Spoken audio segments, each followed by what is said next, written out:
I decided I was going to do this one related to the last post that I put up yesterday, actually. It's called Antifragility and Behavioral Shutdown Syndrome.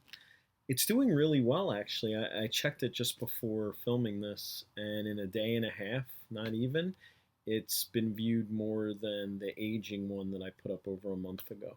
So uh, that's pretty substantial. One has had a month to be viewed, and one has had a day and a half, and it's been viewed a lot. So that says there's an interest in what's being said in that. And it came out of me reading two separate, very separate things. I read Psychology Today cover to cover, the magazine, and there was an article about behavioral shutdown syndrome by Dr. Enriquez, and basically it talks about how more than perhaps a brain disease, that it's a function of our mind to shut down when the energy we're expending isn't bringing back the rewards that we're seeking.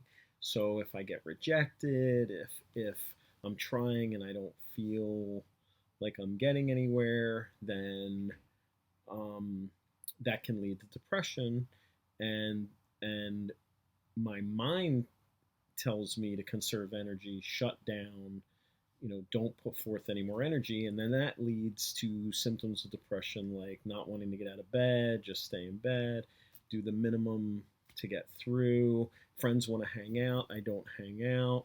Um, and what he's saying is the opposite is needed. He calls it the paradox of effort, where we depression saps your energy, makes you not want to do things.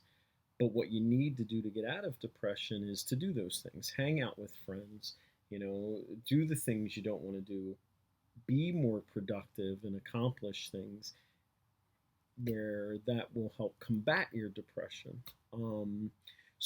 That's the paradox of effort. And then, you know, and the other thing was the shutdown paradox, I think, where we want to shut down, where what we really need to do is to feel our pain, to go through it per se, rather than avoiding it or trying to hide from it, I guess. And it's interesting because I had read that in a book 10 or 12 years ago.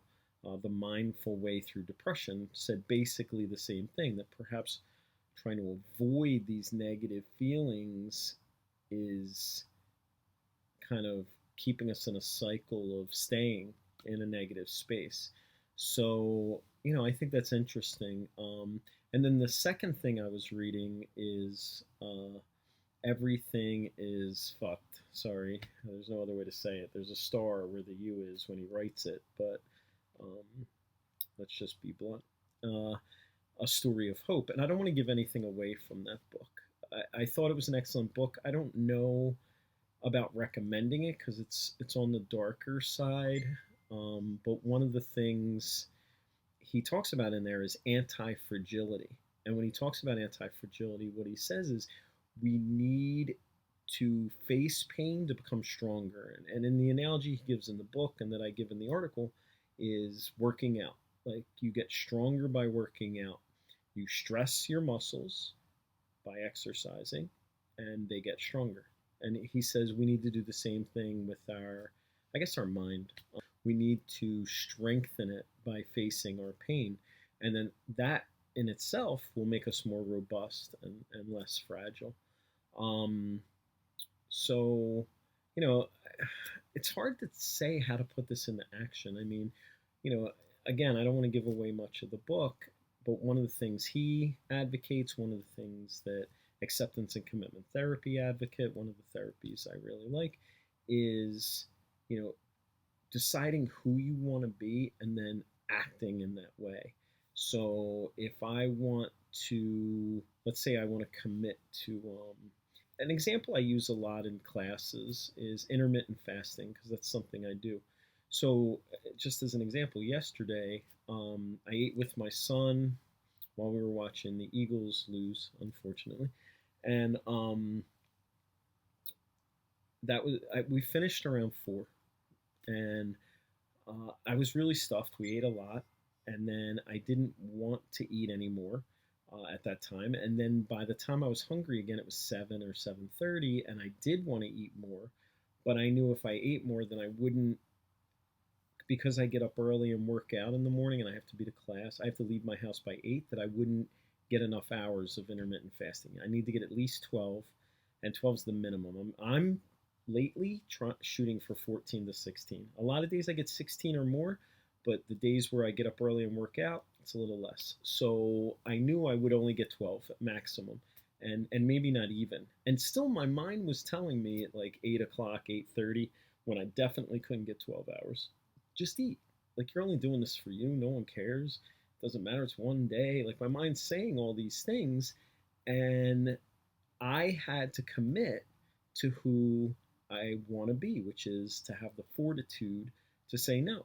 I have to say no to my own thinking, and this really builds resilience. It helps you demonstrate control over your own mind. I've mentioned this book before, at least in my writing. I don't know, in videos, called The Conquest of Mind. If I were going to sum that book up in a couple sentences, it would be: treat your mind like a 2-year old. You're not going to give it everything at once, and you be the more committed adult, and just say no to yourself. So using that for depression would be: okay, my mind is telling me conserve energy, stay in bed, don't hang out with my friends, and then I push myself and I go do it. That would be a way of using that. So that's it. It's already longer than I wanted it to be, so we'll end there. Thanks.